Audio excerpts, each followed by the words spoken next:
직접 발언은 SNS는 괜찮고 직접 발언 안 된다는 건 아니죠. 그런 의미로 얘기하신 건 아니겠죠. 네, 깊이 반성하고 있습니다. 자, 이제 사람에 대한 인물에 대한 평가라는 것이 결국은 그 사람이 어떻게 살아왔는가, 그 사람의 삶의 궤적을 들여다보는 것부터 시작을 해야 됩니다. 지금 이 자리는 장관 후보자에 대한 능력과 자질을 검토하는 자리인데 본 의원이 판단하기에는 대한민국의 장관이 되기에는 턱없이 그 자질이 부족하다라고 전 결론을 내리고 있습니다. 세상을 향해서 내뱉는 언사들이 전 지식인이나 대학 교수라고는 도저히 믿기지 않는 수준입니다. 너무나도 거칠고 품위가 없고 그리고 분노에 차 있고 이건 거의 욕설에 가까운, 차마 제가 이 자리에서 제 육성으로 옮기기가 민망할 정도의 표현들로 일관되고 있어요. 그리고 자기 전공 분야에 있는 남북 문제나 뭐 통일 문제에 국한되지 않아요. 세상사 전반에 걸쳐서 자기 의견을 개진을 합니다. 현실 정치에 대한 문제도 그렇고.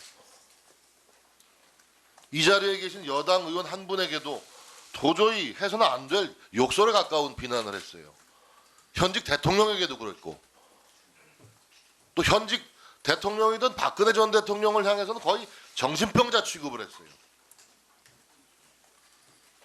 뭐 중진 정치인을 향해서는 누가 씹다 버린 껌이라는 둥. 또 실제로 욕설을 또 그 SNS에 쓴 적도 있습니다. CX 무슨 개X 뭐 이렇게 막 마구잡이로 말이죠. 예?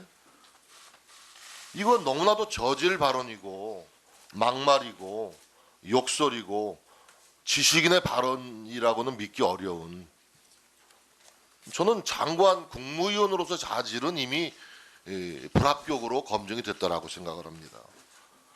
그리고 좀 걱정이 되는 것이 이 SNS에 했다 그러는데 참 본인이 주목을 자꾸 끌어야 되는 그런 버릇 습관이 있어요. 저는 이런 걸 각광증이라고 제가 조어를 만들었는데 왜 그렇게 통일 문제, 남북 문제 연구하시는 분이 모든 정치 현안에 대해서 그렇게 의견을 개진하고 주목을 끌려고 하는지, 저는 한마디로 이 후보자의 정신 상태를 노말하다고 보지 않습니다.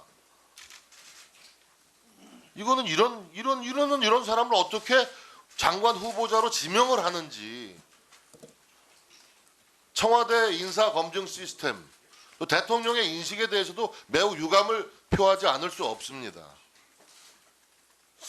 오죽하면 이낙연 총리가 지난주 대정부 질문석상에서 후보자를 향해서 언동이 지나쳤던 것을 알고 있다라고 시인을 했어요.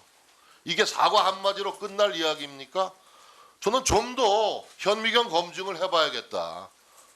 아마 아무리 이 청문회가 후보자에 대한 문제 제기를 해도 대통령은 임명을 또다시 강행할 것입니다.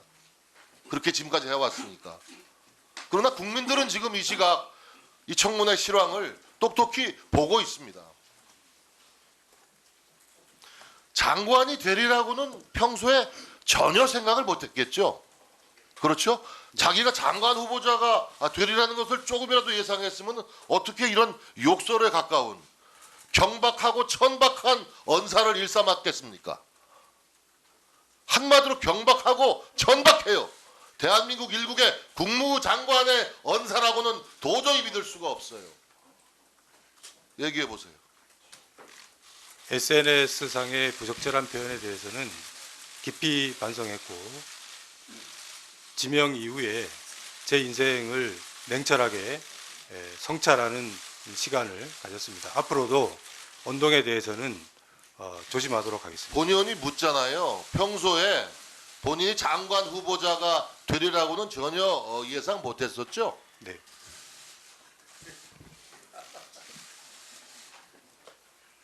그리고 추후에 질의가 계속입니다마는 통일부 장관으로서 북한을 대하는 남북 문제에 임하는 시각과 인식이 너무 북한 편향적입니다. 나는 역대 대한민국의 통일부 장관이 우리 후보자와 같은 자격과 자질을 비슷한 자격과 자질이 있었던 후보자가 과연 있었느냐?